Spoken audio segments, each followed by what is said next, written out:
Alô, povo de Deus, um bom dia para quem está de dia, uma boa noite para quem está de noite, uma boa tarde para quem está de tarde, que a paz de Cristo esteja com vocês.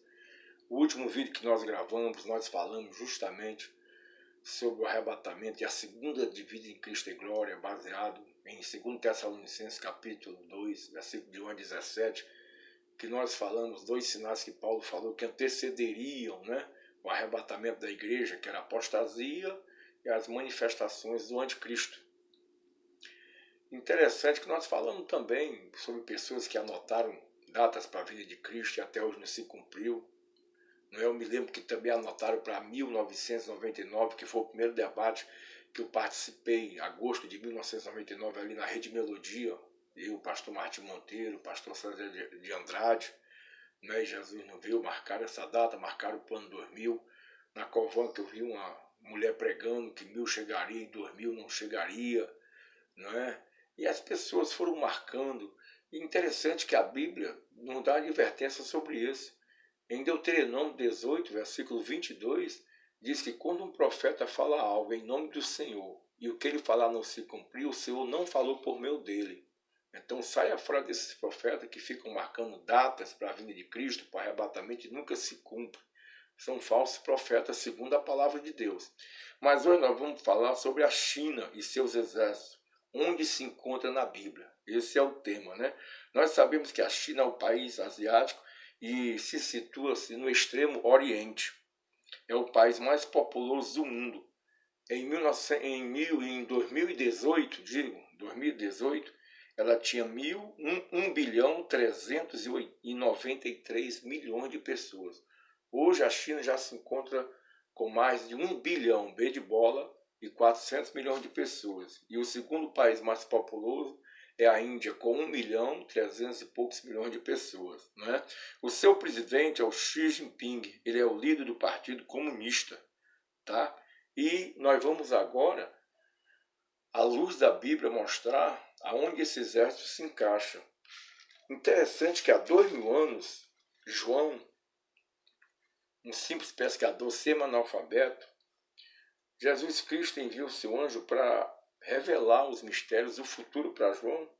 E na sexta trombeta, aqui no capítulo 9, do verso 13 em diante, quando ele toca essa trombeta, diz a Bíblia que são soltos 4 anjos que estão presos junto ao grande rio Eufrates. Lembra essa palavra, grande rio Eufrates. Eu vou citar muito ela nesse estudo aqui. São anjos caídos. E diz a Bíblia que quando eles foram soltos, eles estavam preparados para hora, dia, mês e ano, a fim de matarem a terça parte dos homens. Aqui fala numa guerra. Estava tudo cronometrado. Eu creio que o computador vai estar aí nessa cronometragem. E o número dos seus exércitos, dos seus cavaleiros, eram de 200 milhões, e eu vi o número deles. Agora você vê, há 2000 anos, não existia na Terra 200 milhões de pessoas. Nós sabemos que a Galiléia integrava o Império Romano, e em torno ali do Mediterrâneo, incluindo partes da Europa, da Ásia e da África, juntando todo este povo, não passavam de 50 milhões de pessoas. Aparece agora um homem, um apóstolo, falando de um exército de 200 milhões de soldados. E hoje nós já temos um país que tem condições de colocar numa guerra esses 200 milhões de soldados, que é a China, que já tem 1 bilhão e 400 milhões de pessoas. É bem provável que eles também vão se ajuntar ao outro exército do Oriente, que é o exército da Rússia, que também é um exército muito poderoso, que Ezequiel 38 chama de Gog e Magog. E aqui diz, no versículo 17, sobre cavalos, numa visão. Só que esses cavalos, ele tinham couraça de fogo, de jacinto, enxofre. No versículo 18 diz que por essas 3 pragas foi morta a terça parte dos homens. Vai morrer muita gente, vai ser uma carnificina. Isto é, pelo fogo, pela fumaça e pelo enxofre que saíram da sua boca. Isso me faz lembrar de uma guerra nuclear, uma guerra convencional. Eu não vejo aí cavalos nem leões, que cavalo não lança fogo pela boca, nem leão.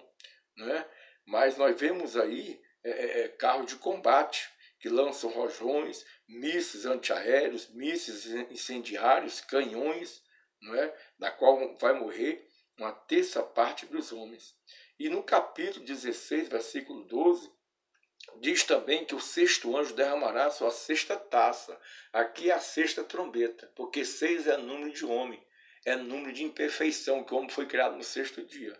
Mas aqui em Apocalipse 16, versículo 12, fala sobre um anjo que vai derramar sua sexta taça sobre o grande rio Eufrates. Novamente, está citando o rio Eufrates. E qual o objetivo? Diz a Bíblia que a água secou-se para que se preparasse o caminho para os reis do Oriente. E o rio Eufrates, ele tem aproximadamente 2.800 quilômetros de comprimento. É como daqui de São Gonçalo, onde eu moro, no Rio de Janeiro, a Fortaleza, que de ônibus dá 2 dias de viagem. De avião, já viajei um voo direto, dá 2 horas e 50 minutos num avião, não é? Normal de passageiros. Então é bem grande esse rio, mas diz que ele vai secar para que passe os reis do Oriente. E nós sabemos que a China e a Rússia fica justamente no Oriente, não é? Agora, como esse rio vai secar? Que a sua nascente começa ali na Turquia, ele passa pela Síria, passa pelo deserto da Síria e vai até o Iraque, né? A Bíblia diz em Isaías 30, 26 que o sol vai esquentar 7 vezes mais, e será a luz da lua como a do sol, e a do sol 7 vezes mais. Está falando no grande aquecimento da terra. Mas no capítulo 16, versículo 8, também fala sobre um calor que vai ser intenso. E o quarto anjo derramou a sua taça sobre o sol, e foi-lhe permitido que abrasasse os homens com fogo. Está em Apocalipse. E os homens foram abrasados com grandes calores e blasfemaram o nome de Deus, que tem poder sobre essas pragas, e não se arrependeram para lhe darem glória. Então nós vemos aí que o sol vai esquentar, vai vir grandes calores e vai evaporar toda essa água, e certamente a nascente desse rio ela vai secar, para que passe esses reis do Oriente para essa guerra. E se eles estão em direção, passando pelo rio Eufrates, certamente eles estão em direção a Israel, a Jerusalém, para atacar Israel. Apesar da gente não ter nenhuma notícia que a China tem se levantado contra Israel, mas nós vemos aqui pela Bíblia que no futuro isso pode acontecer. Pelo que nós vemos aqui, vai acontecer, não é? Então, vai ser algo terrível. 200 milhões de soldados. É muito soldado. É muita gente numa guerra. E país nenhum tem condição de colocar, a não ser a China, não é? Interessante isso aí que vai acontecer. Só que nós sabemos que na grande tribulação vai ter 3 anos e meio que não vai chover. Pelo menos é o que eu entendo. Quando nós lemos aqui Apocalipse capítulo 11, versículo 6, fala que as 2 testemunhas vão profetizar. E no período da profecia das 2 testemunhas, que depois nós estamos com outro tema para falar quem são as 2 testemunhas, né? Durante a profecia não vai chover. Diz a Bíblia, né, no capítulo 11, versículo 6, que eles têm poder para que não chova, ou fazer com que não chova no dia da sua profecia, como está aqui no capítulo 11, versículo 6. Estes têm poder para fechar o céu, para que não chova no dia da sua profecia. No Velho Testamento teve um homem também que, segundo a palavra dele, não choveu por 3 anos e meio, que foi Elias, né? E Jesus Cristo, em Lucas capítulo 4, versículo 25, cita Elias, que tinha muitas viúvas, e ele foi levado somente a uma viúva, porque não tinha chovido durante 3 anos e 6 meses, não é? Então tudo nos leva a crer que esses reis do Oriente, eles vão em direção a Israel, mas eles serão destruídos por ocasião da segunda vinda de Cristo em glória, e se dará no final dos 7 anos de tribulação. A Bíblia chama essa guerra de Armagedon, mas no Velho Testamento fala vale Megido, ou vale de Josafá. Joel capítulo 3, versículo 12 e 14 fala que Deus vai reunir justamente essas nações no vale da decisão. Aqui diz, multidões, multidões no vale da decisão. porque o dia do Senhor está perto no vale da decisão. Capítulo 3 de Joel, versículo 11 diz: Ajuntai-vos e vinde, todos os povos em redor, e congregai-vos. O Senhor faz descer ali os teus fortes. Quer dizer, falam sobre multidões e falam sobre também nações que o Senhor vai reunir ali. Versículo 12: Movam-se as nações e subam ao vale de Josafá, porque ali me assentarei para julgar todas as nações em redor. Então vai ser algo inimaginável essa guerra. Deus, ele vai agir a favor de Israel, porque o Salmo 121 diz que Deus é o guarda de Israel.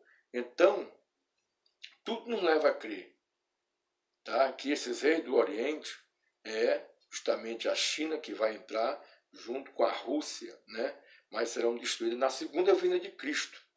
Tá? O próprio Napoleão Bonaparte, quando ele passou por esse grande deserto, esse grande vale, uma planície, ele profetizou algo. Ele falou: aqui dá para fazer guerra todos os exércitos da terra. Em Apocalipse, capítulo 19, versículo 11 a 21, fala sobre a vitória de Cristo sobre a besta e seus exércitos.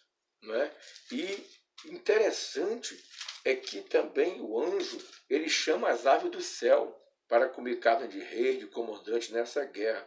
E viu um anjo que estava no sol e clamou com grande voz, dizendo a todas as aves que voavam pelo meio do céu: vinde, ajuntai-vos à ceia do grande Deus, para que comeis carne de reis, carne de tribunos, de fortes, de cavalos e dos que sobre eles se assentam, e a carne de todos os homens livres e servos, pequenos e grandes. E eu já sei há alguns anos que muitas aves de rapina, corvos, urubus estão viajando, milhares e milhões de outras nações ali perto, e já estão se ajuntando nesse vale. Ali também já está nascendo milhares e até milhões de aves de rapina, de urubus, já estão esperando este dia para acontecer ali no vale de Josafá, o Megido, que Apocalipse 16 fala de Armagedon.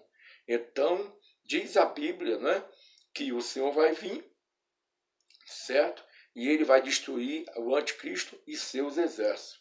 Bom, meus irmãos, é isso aí que eu tinha que falar para vocês. Agradecemos a Deus e a você que tem nos acompanhado neste canal. Se inscreva, compartilhe, né? Entendeu? Acione aí o sininho para novas notificações. Deus abençoe a todos. Estamos à disposição.